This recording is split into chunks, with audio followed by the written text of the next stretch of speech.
treated right here in Siouxland. We have a panel of experts from CNOS to answer your questions. Healing Hands, Tales of Trauma Care. Good evening, everyone. Thanks for joining us tonight. I'm Matt Breen. And I'm Katie Koppel. Tonight, we will walk you through what trauma surgeons do each day and show you how critical their job is, from diagnosis to operational care and post-operative care. We've got you covered. And we want to answer your questions so you know what to expect if you're in a traumatic medical situation. And we hope you'll learn a lot in the next half hour. We're joined tonight by a panel of 3 experts in the field of trauma medicine. Dr. Joshua Hockett is an orthopedic surgeon and trauma care surgeon at Unity Point Health St. Luke's and Mercy One Siouxland Medical Center. We are also joined by Dr. Hendrik Klopper, a neurosurgeon and trauma care surgeon for Mercy One, and Dr. Craig Nemechek, a general surgeon as well as a trauma care surgeon for Mercy One. Thank you for joining us tonight, and we look forward to hearing answers to our questions. But let's begin by showing you at home how these doctors handle trauma. Trauma surgeons get called into emergency surgery at any time. KTIV's Taylor Deckard shares the journey of one young Siouxland woman who is on this after a serious accident. Tonight, she continues to recover from the injuries she suffered. Of course, it was living a nightmare. Your life can change at a moment's notice. That's what happened to 24-year-old Angie Lopez. In November of last year, she was getting ready to go out and hang out with some friends downtown. Her dad drove her to 4th Street where she was getting out of her vehicle. That's when she got struck by a motorcycle. She was brought to Mercy One with a severe traumatic brain injury. I was on call that night, and so I got called. We ended up doing emergency surgery on her immediately. She didn't have to go to Sioux Falls or Omaha. She stayed right here in Sioux City. Her life in the hands of Dr. Klopper, working at a level 2 trauma center. She had severe bruising on the left side of her brain, the left hemisphere of her brain, and along with that, a lot of brain swelling, and it's the brain swelling that becomes the life-threatening part of the head injury.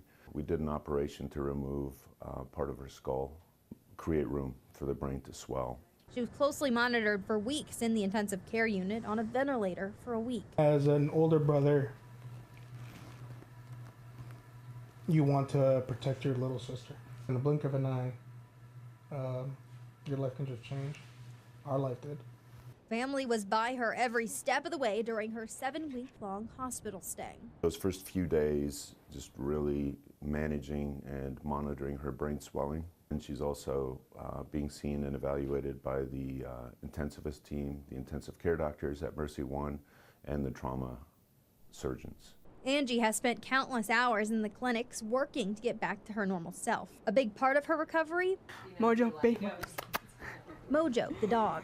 Oh, I wasn't better, but I was down, and he came to see me. They let him in to come see her. She was tracking with her eyes. She wasn't moving a whole lot. He came in and she pet him. And it seems like ever since then, it was just kind of, she took off from there. A big support system is also a part of recovery. For Angie, that included family, like her brother and sister-in-law. She's still here with us. So that's the biggest blessing I think we all have right now is having my sister still here with us. Angie now wants to change her career path to be a physical therapist. She saw younger kids while going through rehab and care. Now she wants to help them since she relates to their pain. I hope I'm going back to school after this, after I get my head fixed. I'm going to go back to Omaha. I just saw her recently. She's doing very well. She's come a long way, and she's still recovering. Every day is a little bit better. Every time I had a question for them, I could ask them. Angie is still at home in South Sioux City recovering. Her ICU nurse has a special message to Angie. I'm just so proud of her. Like,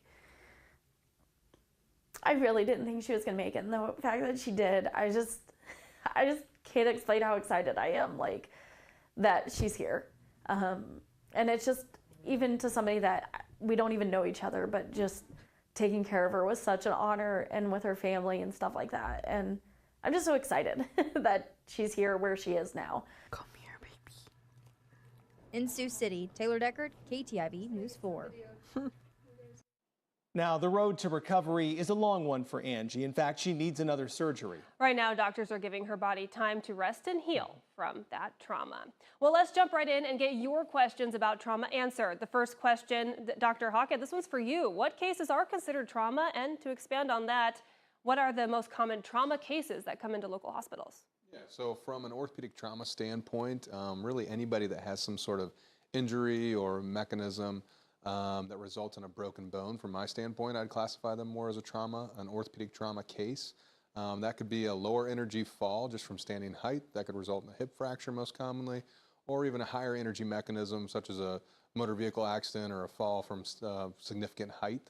The most common traumas that we see from an orthopedic trauma standpoint would be ground level falls in elderly people that result in a hip fracture, some sort of femur fracture, ankle fractures, wrist fractures. From the more severe injuries, it'd be pelvis fractures, acetabulum fractures, or multiple injuries on multiple extremities from a high energy mechanism. Dr. Klopper, the next question is for you. From your original specialty as a surgeon, how did you choose trauma as a focus, and what was your schooling, your residency, and your fellowship like to get you ready? Yeah, so trauma for most specialties is kind of part of the training from the very beginning, you know, on day one, including orthopedics and general surgery as well as neurosurgery. It's just kind of part and parcel of the training from the moment you start. And so the training for neurosurgery specifically starts right after medical school. So there's 4 years of college and then 4 years of medical school, and then 7-year residency after that, where you're working in the hospital and spending most of your time in the hospital and kind of learning to take care of patients under the supervision of more experienced surgeons. Well, thank you, Dr. Klopper. Now, Dr. Nemechek, this next question is for you. Why is it important that Sioux City has trauma care centers here? Well, I mean, people get hurt here. We have the population, we have industry, we have interstates, and we have to have facilities that take care of those people. They can be injured severely. Time is essential, and we want to take care of people close to home so they can get back to their normal daily life and not have to travel out of town for that care. And Dr. Nemechek, to follow on that point, what qualifies Mercy One and Unity Point Health St. Luke's as trauma centers, and what level is each of those trauma centers in town? Yeah, so every emergency department in the state has to have a designation 1 through 4. Unity Point is a 3, Mercy One is a 2. Specifically to that, the 4 higher level trauma centers in the state are designated by the American College of Surgeons. So Iowa City, Des Moines, and Sioux City. What that means is that we have to have facilities, staff, providers to take care of the most critically injured patients. But if those patients who are critically injured in Siouxland can't be treated for some reason at either Mercy or St. Luke's, there are other facilities that they can be treated at. Yeah, absolutely. There is subspecialty care, very high level, limb reimplantation, bad maxillofacial injuries. We have places to refer those patients to emergently as well. All right, thank you, Dr. Nemechek. Well, just a few minutes ago, we shared Angie's story of her recovery from a traumatic brain injury or a TBI. According to the American Association for the Surgery of Trauma, 1 million people suffer a TBI in the U.S. every year, and 230,000 of them have to be hospitalized. We'll be back with more questions for our doctors and another patient story of survival after this.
Welcome back. Well, accidents can happen anytime, anywhere. In our first segment, you heard from Angie, who was struck by a motorcycle and suffered a traumatic brain injury. And now we want you to meet Jacob, who suffered injuries while on the job. Life-threatening injuries that 2 trauma surgeons and an entire staff worked tirelessly to treat. I got a call from his job site foreman that Jake was involved in an accident. It was May 25th, 2023. And then we were just told something happened with his arm. We didn't understand what that meant. Jacob Sulzbach's left arm and pelvis had been crushed, and at just 18 years old, Jacob's life hung in the balance.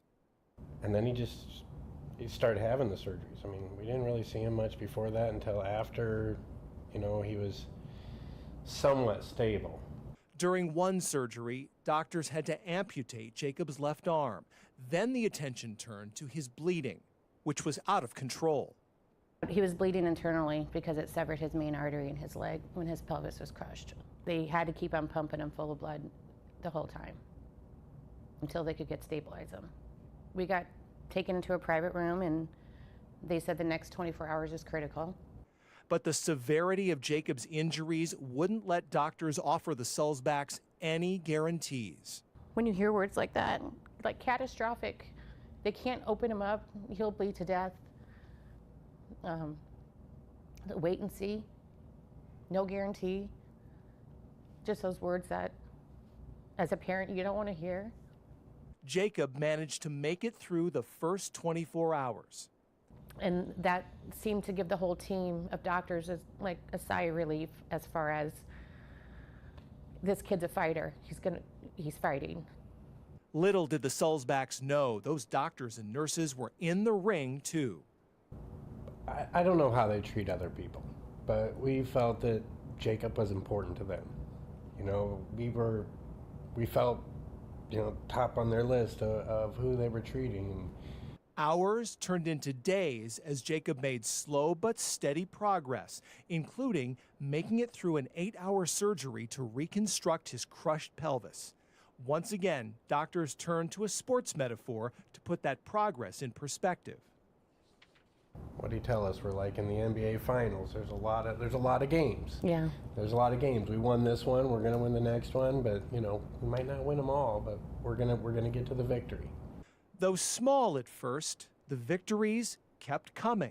We couldn't see it day to day, but after a couple weeks, we could reflect back and see where he was. Getting the feeding tubes out of his mouth. His first words. 3 little words. He would mouth "I love you" to us. After a month at Mercy One Siouxland Medical Center, Jacob was released and moved to Omaha to start rehab. You can see in their faces the same, happiness about where Jake's at and that he's progressing and whatnot. But that meant saying goodbye to Jacob's guardian angels, a medical team the Sulzbachs believe they can never thank enough. It's a miracle that my son's here, and then you go against science because they're doctors, and it's like they're so good at what they do. But they needed to be there at that time. They did a miracle. They performed miracles. Yeah. Now, Katie, you and I spent about an hour with the Sulzbach family and with Jacob specifically. He continues his therapy. He's working on getting strength back to his left leg. He's also looking for another brace for that leg to increase his strength, and he's looking for a prosthetic for his left arm as well. Without a doubt, a remarkable young man who has come an amazing amount of way in just the last year. He really has. Now, when a traumatic injury happens like that, it takes a group of medical professionals to get the patient the critical care that they need. Tonight, Dr. Nemechek and Dr. Hockett walk me through trauma medicine. From the time the patient gets to that hospital, there'll be a trauma surgeon there within 15 minutes. Trauma can happen at any time to anyone. Trauma is a big term, and everyone always believes and thinks of car crashes and stabbings and stuff like that. But what people don't realize is trauma also involves falls down the stairs, falls from standing. Dr. Craig Nemechek is a general trauma surgeon with CNOS. When I explain to people what I do as a general surgeon, I tell them no bones and no brains. He and Dr. Josh Hockett, an orthopedic trauma surgeon, answer the call when a trauma enters a Sioux City hospital. It can be challenging to figure out the treatment plan for multitude of injuries. Dr. Nemechek and Dr. Hockett were on call when a teenager named Jacob Sulzbach was critically injured in a construction accident. It was almost a year ago. when I first met Jacob, and we recognized immediately that he had injuries both to the arm, the pelvis. He had major blood vessels that had been disrupted.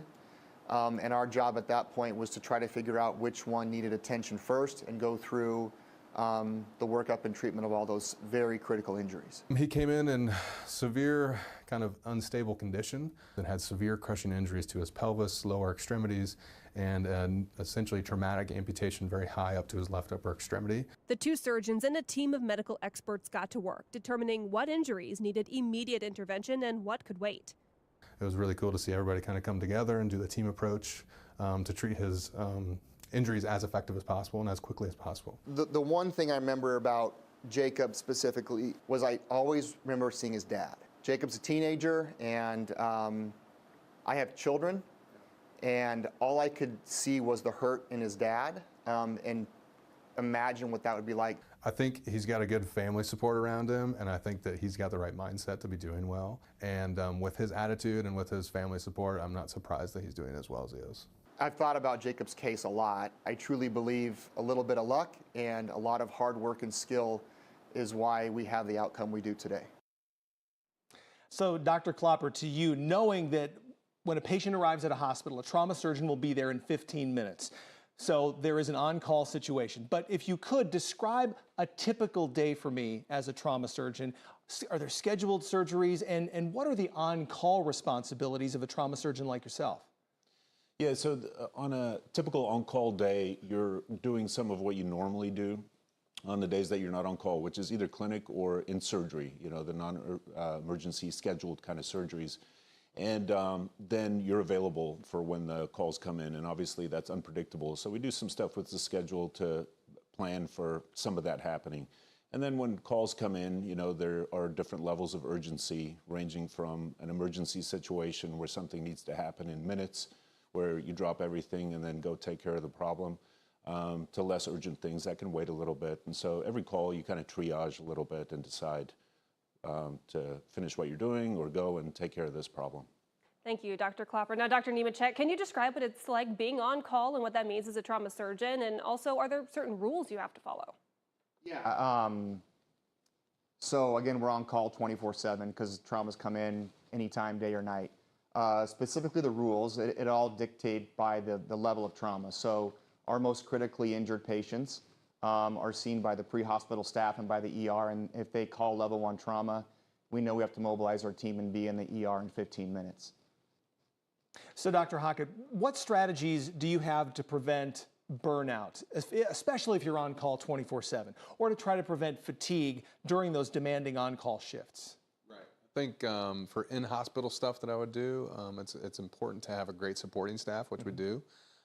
We have a couple orthopedic trauma PAs that work with us at both hospitals and field a lot of consults and phone calls for us, as well as on the clinic side of things. Out at CNOS, we have a good staff out there made up of a trauma nurse and our clinical assistant that really help field a lot of questions and patient phone calls and really take the burden off of myself and my other trauma partner. At home, you know, it's kind of just take some time away from work and hang out with family and maybe play some golf if I can. Safe to say no 2 days are the same? Right. All right. Well, Dr. Klopper, how do you manage your time when it comes to being a trauma surgeon? How do you prioritize your tasks, your workload, and with being on call for 24/7? Yeah, so, you know, like I mentioned earlier, when I go on call on those days, then we'll allow for some room in the schedule just in case something happens. And then aside from that, it's all very unpredictable. And like Dr. Nemechek said, things can happen during the day or night. And so you're just ready and answer the phone when the call comes and go take care of it. Happy to have you guys on staff 24/7 for sure. Now, when we come back, how doctors decide whether their patient needs surgery after experiencing a trauma. First, though, did you know that trauma is the leading cause of death of individuals up to age 45 in the U.S.? And get this, trauma is the 4th leading cause of death overall for all ages in the U.S. We'll be right back.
So, Dr. Nemechek, when we talked to get ready for this special, you had said that you have a lot of information given to you either en route to the hospital or when you arrive at the hospital prior to that trauma patient coming in. So walk me through the decision-making process determining whether or not surgical intervention is required with a patient.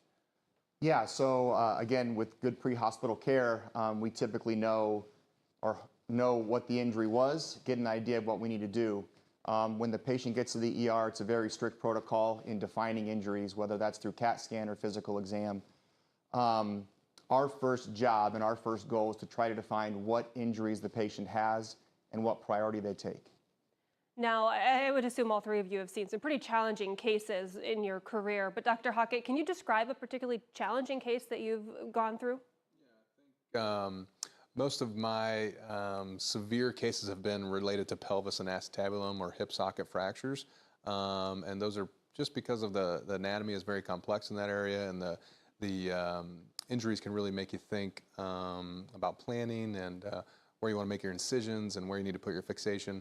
Some of the patients that come to mind, someone that fell off the back of a tractor that was moving and got crushed, pelvis got crushed severely by the trailer that was following behind, or a construction worker that had a building collapse on him that's resulted in a femur fracture and severe crush injury to his pelvis.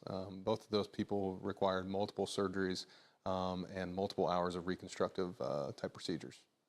Dr. Klopper, once the surgery is over, how do you approach post-operative care, follow-up with trauma patients, and how much contact do you have with those patients post-op?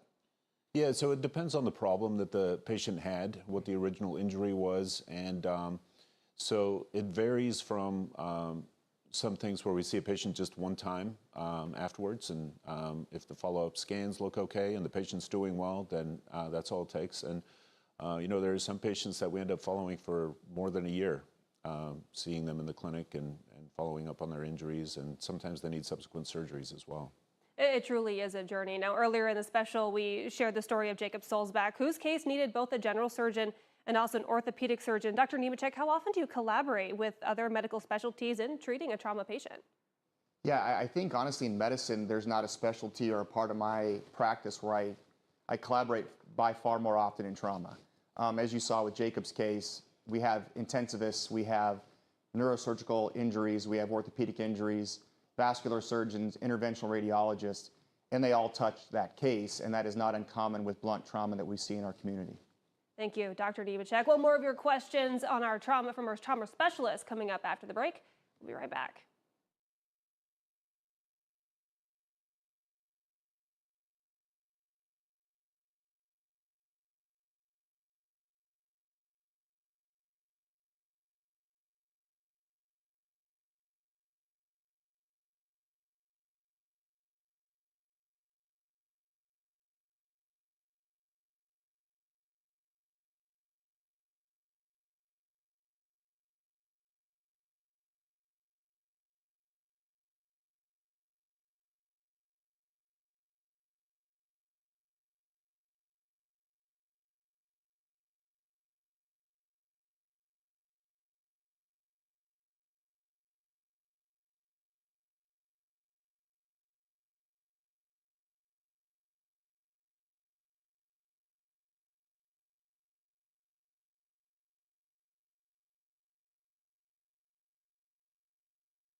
Dr. Hockett, I want to follow up with a question that I asked Dr. Klopper earlier about post-operative follow-up. How often, aside from caring for the patients within the hospital setting, how often do you have follow-ups or visits with those trauma patients? Yeah, I mean, like he reiterated earlier, it kind of depends on the patient and depends on their injury, but most typically it's about 2 weeks out from the surgery, and then 6 weeks out from surgery, 3 months, and then 6 months.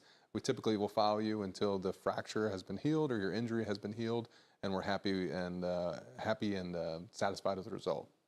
Now for this next question, Dr. Klopper, we met Angie and heard her story earlier in this program, and she's someone you've worked with for quite some time since her accident. What's the most rewarding outcome in seeing Angie doing so well after that horrific accident she suffered? Yeah, you know, I think like in any occupation, there's immense personal satisfaction that comes from being faced with a challenging problem and then taking care of that problem successfully. And I think, you know, it's just rewarding to have an outcome that was positive for Angie and her family. And then aside from that, it's inspiring to see all the staff in the hospital that were involved, from the ambulance folks to the ER nurses and doctors and the trauma folks and the operating room staff and the anesthesiologists. There's a whole huge team of people that help take care of a patient like that. And her case in particular, as you saw from the interview with the nursing staff, was very inspiring to everyone, and that's rewarding to see as well. And Dr. Nemechek, I'll ask you, what's your favorite part of the job about being a trauma surgeon? Yeah, I would agree. I think it's rewarding. I think it can be challenging work, but I think it's community service. And, you know, we collaborate. I wouldn't get to see Dr. Hockett very much if it wasn't for trauma. And so I do think it's a very rewarding part of my practice. Now I'm going to open this up for the three of you. One of our final questions. Do you ever get to work together on a trauma case, either in the hospital or in the clinic? Whoever wants to answer. Yeah, I've worked actually with both of them on certain cases, and it's all evolved around the trauma scenario. And on Jacob's case, I worked with Dr. Nemechek. We were in the same OR, operating at the same time. I've had some revision cases that I've needed Dr. Klopper's help on with pelvis injuries that needed some backup fixation. So yeah, I see these guys quite a bit, and if needed, then we'll call them into the OR and work at the simultaneous. Do you hang out outside of work? You like to play golf, Dr. Hockett. Right. Do you guys golf? I do. Okay. We do see each other, yeah. All right. Well, we have reached the end of our special dedicated to answering your questions about trauma and trauma surgery. And of course, we want to thank all three of our doctors tonight for helping take part and helping educate all of us on trauma and the treatment of traumatic injuries. And we want to thank CNOS for partnering with KTIV to make this special possible. And we thank you for joining us for this special. Good night.